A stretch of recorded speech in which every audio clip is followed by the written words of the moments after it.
Hello, ladies and gentlemen. This is my video talking about the expectations I have for President-elect Biden if things stand the way they are. Now, this is acknowledging that there's issues that are being investigated and possible recounts going on, and they should be. We should know 100% and get 100% transparency on what happened during the election. And it also helps us to improve elections moving forward in 2022 and 2024 and into the future. And we'll leave less questions to the average voter about what really happens and what did happen this time. Now, with that being said, do I really think it'll change the results? It may change some totals, but I don't think it'll change the end result. It'll still be President-elect Joe Biden with Miss Harris as the vice president, which I think is a very historic thing. And as with the election of Barack Obama, I am proud to be an American at times like this. I really am. Politically, doesn't matter. It's just the idea.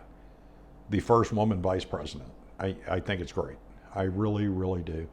And I think it's a good thing for men who have daughters to see this,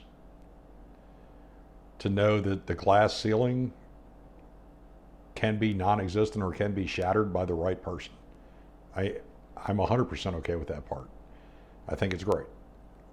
Now, moving forward, come or January 20th is an oath of office will be sworn. A new president will take office if everything stands. But here's the issues that are going to come up. One, based on what was said during the campaign, my taxes shouldn't go up. If my taxes go up, I'm going to have an issue with you, Joe.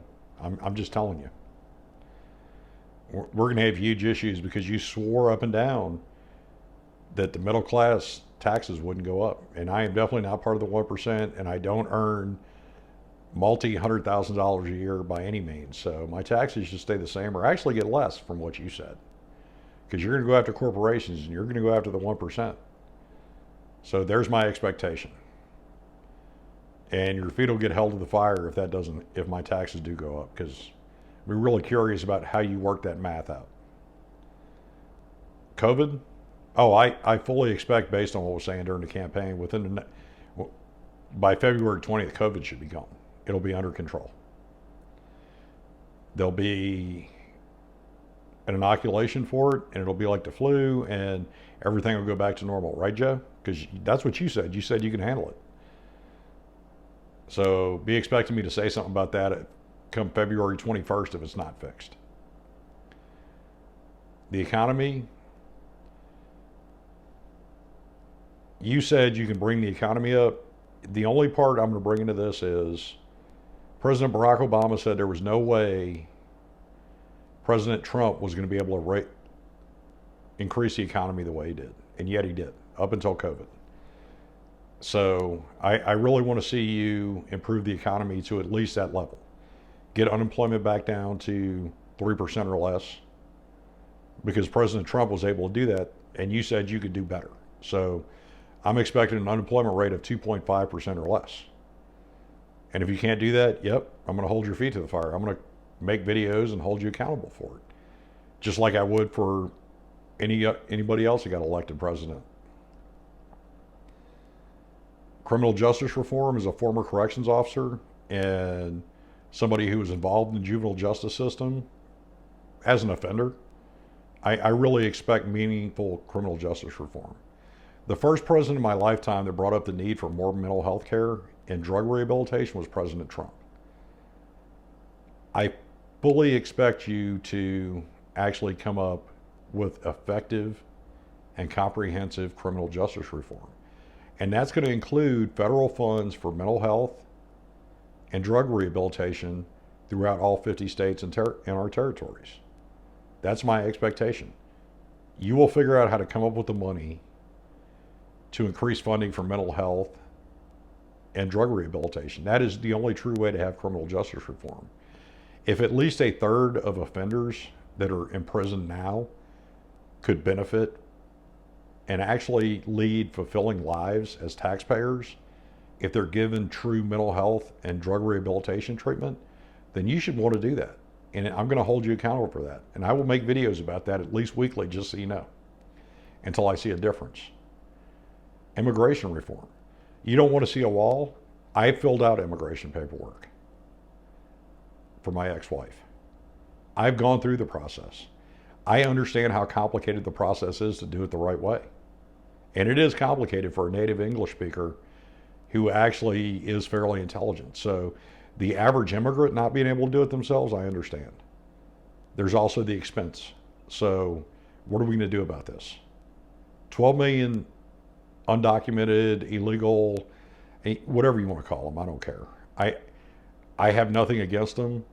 I am not the person that's going to tell you we need to deport them now, because of that 12 million, based on an unscientific statistical theory, of that 12 million, 11,900,000 are great people that are just trying to feed their families. So how do we actually allow them to fix their status? How do we allow them the safety net of being able to call the police without fear? How do we allow them to not be taken advantage of? So come up with a plan. That's the expectation in front of you. And once again, I will hold your feet to the fire, and I will make videos about it, and I will talk about how you didn't do this, how you complained about this, and you did nothing to try to fix it, as you didn't as vice president. I'm just going to throw that out there. When you were vice president and had control of the Senate and Congress, or the House, there was no meaningful immigration reform. There was no meaningful criminal justice reform. So now I want to see a difference. I want to see these things come true. Now, I will go back to what I said in my last video of, although President-elect Biden did win the election from what we know right now, it was not a mandate for Democrats. It's a Pyrrhic victory, because you still don't have control of the Senate. You actually lost part of your majority in the House. You don't have a single state legislature on board. So to accomplish anything, you're going to have to talk to people. You're going to have to get Democrats in the House to compromise. And if you don't, then come 2022 and 2024, the Republicans may take over the House and retake the presidency. And the issues that'll come up, two in particular, are the new Green Deal. If you push too hard on the new Green Deal based on a cost to the average business and the average homeowner, it's not going to work for you. You're going to shoot yourself in the foot just trying to. So come up with a compromise. I'm all about sustainable energy. I really am. I'm all about getting rid of fossil fuels when we have the capability to do so. We don't. California's theory that they need to go to all electric vehicles is great, but right now they can't even handle the electrical needs as it stands. The one non-fossil fuel power source we have that is successful is nuclear power. But nobody wants a nuclear power plant in their backyard. So we're stuck. As it stands now, between solar and wind, we cannot produce the amount of energy needed in this country. So do we hold our noses and allow nuclear power? That really is the only proven solution at this point. So I don't have an answer for it, but I know we're not prepared to go to that level yet. The other is the Second Amendment. In the campaign, you said you will ban all assault weapons. Well, just doing a Google search, I found 6 different explanations for what an assault weapon is. None of them were very clear. And I will also say that the Senate will probably not sign off on a bill created by the House to ban assault weapons, because it's very hard to have clarity in what that bill actually means and what weapons it addresses. And I also know that if you do an executive order, then there will be lawsuits. It will go through the states, then it will go to the Federal Appeals Court, then it will go to the Supreme Court. And it may succeed, it may not. But it's a 4 to 6 year fight that in the end will be very expensive. And you'll alienate part of your base. And it'll also give the Republicans a rallying cry come 2022 and 2024. Now, I laid out my expectations for you. What I will say is, in the case of, you said you will come up with a better healthcare system, and I appreciate that. If you come up with that better healthcare system, and it gets run through the House, and the House votes it and approves it, and then it goes to the Senate, and the Senate either votes it down or comes up with their own plan, and the Senate and the House go to conference and they can't agree on it, so the bill dies, I won't hold that against you. Any of these things that you promise that you're going to try to accomplish, if I see production on your part and it dies in the House or it dies in the Senate or it dies in conference, I can understand that. You can't be held responsible for everything they do. But I will tell you this, the things you can control and things you fail to do, I will hold your feet to the fire. I will give you credit where credit is due. Now, come 2022 and 2024, if you take the new Green Deal and these extremely progressive ideas and try to push them in, then the blue wave that didn't happen this time, in fact, other than yourself,